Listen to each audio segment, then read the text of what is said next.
Time to find out what's wrong with this washer. It doesn't change gears and go to the next cycle. Hence, I have some bunch of dirty water in here. Gotta figure it out. So first step is to unplug it, which I have done. And make sure it's not near the water, but I've unplugged it. And the next thing is to take off this pipe here. This is the water, so you disconnect the electric so you don't get shocked. Disconnect the water. And I have first turned the water off to the house so that way I don't have water coming out. But I'll probably have a little bit, so I have this old trash can here that I'm not using for anything, and I will just use that. Now there are better tools available, but this is what I have handy, and I'm going to start with this. So I've already adjusted it to fit. I'm just going to move it here. Now if you are somewhere where you're worried about your floors, then you may want to put some towels down, something like that, because there is going to be a little bit of water first. But this is just a concrete floor in a sunroom. So I'm going to put you right here so I get a little bit better view. And come on. Probably can just finger untighten that one.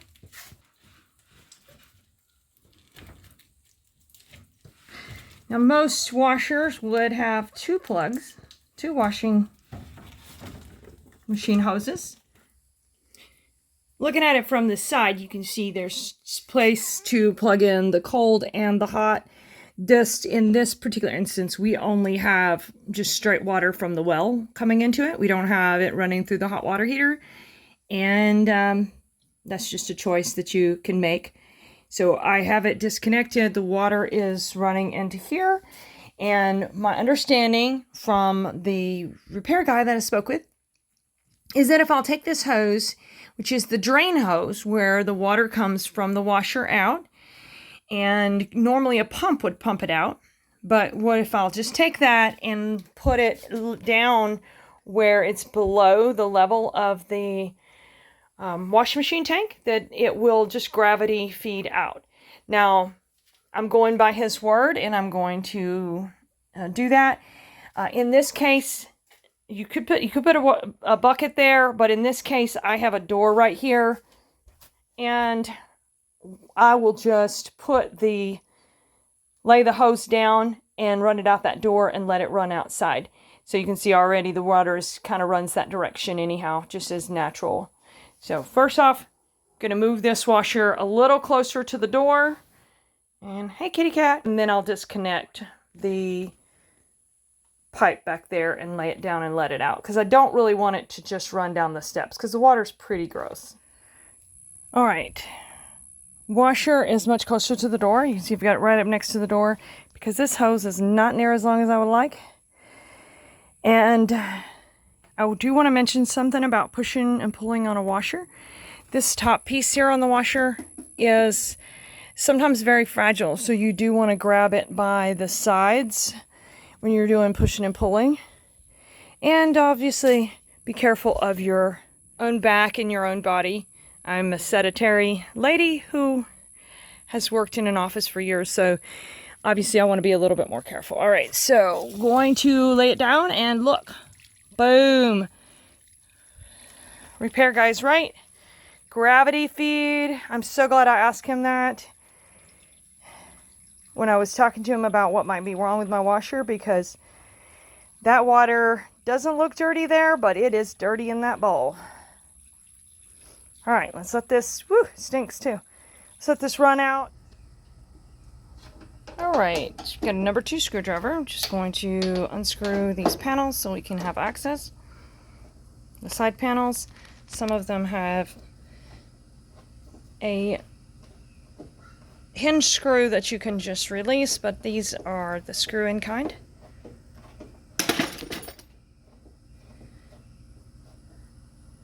That would be my toolbox fell over.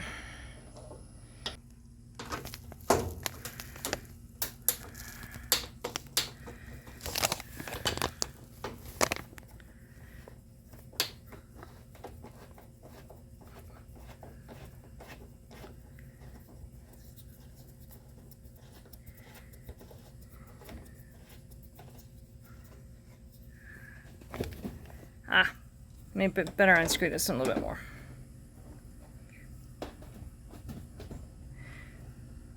Yeah, looks like it.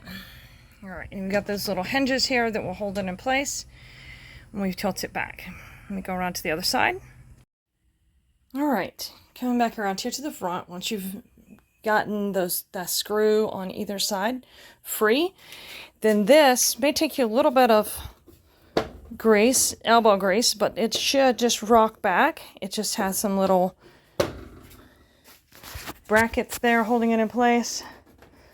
You just want to make sure your screws are fully out. If you see here, you've got these little brackets that go in here.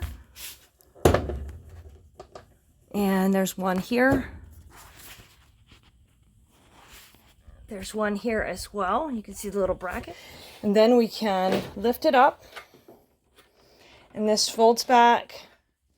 You've got little hinges here. Which if you don't know better, you'll unscrew those. But you have little hinges here and here. And you can see how these brackets just slide down in, and then this just applies, just gives you pressure. Let's see. You see how those are formed, where you just have to slide them forward a little bit and back, and they will release. Now then, we need a flathead screwdriver to pop this loose. But I actually think maybe I found my problem. You see that? I wonder if that is the burning smell that I was smelling. That's pretty burnt. All right. May have found our problem. All right, folks. So this was our problem. And I did a little playing with it because this is not textbook. This is not how you're supposed to repair a wash machine. Okay, I'm just going to say that from the start.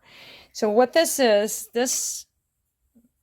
and I should be careful because that is actually plugged in. Let me be careful with that. This right here is the plug that should plug in here. There should be a lid switch here, and this plugs into the lid switch. And what that lid switch does is when you go to raise the lid, it will shut the washer off. And it will say, hey, don't run yet, because someone might put their hand in and hurt themselves. So at some point, someone has, and I don't know who, but at some point, someone has disconnected they just took the switch out. I don't know if it broke or what. And then what they did is they isolated these wires. So this is probably the ground, and then this is a neutral and a hot. And so they put the neutral and the hot together right here. I'm not going to touch it because it probably is hot right now. I've got it plugged in. And don't do this, okay? Don't do this at home. I called someone to advise me. But anyhow, they put those two wires together, taped them with the electrical tape that you see here. And over time, those things got moved around. This washer has been moved to a couple of different homes, a couple of different houses. It's been in a rent house. It's traveled around a little bit. So over time, they made connection with metal. Maybe this just broke down over time. There is a spot here that looks like it may have connected here and corroded, and you can see the matching spot right up on top of here. And so I think that's what happened, is those wires got up underneath the edge of the lid. The metal was touching and it shorted out and burned them out. So what I did is I just cut the burnt part of the wires off. That's what you see down here. And then I stripped the wire off of there, just using my needle nose plier cutters. Just cut the tricky part is you have to cut the rubber. You have to cut the rubber piece here without cutting the wire. And then you pull the rubber piece off and put them together. And I have a nut. I'm going to put it together for the time being because I don't have a switch for it at the moment. But the proper thing to do to fix this, my understanding, the proper thing to do would be to install a switch here and then buy a new harness. This harness goes down into the nether regions down here and connects to the motor and stuff. So buy a harness and run it down there and hook it up correctly. And you can see, here's your ground right here. That green wire is the ground. That's why they left that there, because you have to have a ground on electrical. I don't know enough about electrical, but that part I do know. So I'm going to put this on here for the time being.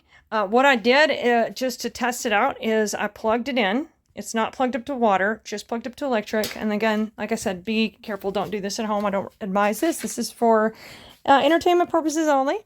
And then I turned my washer switch to a spin where it wouldn't need water, just a spin. And so then when I pull that out, what? My washer works. So what this tells me is I don't think there's anything else wrong with the washer. It's just the switch needs to be replaced, which is what the guy told me. And I was like, I don't think that's right. And he was right. So anyhow, how not to repair a washer.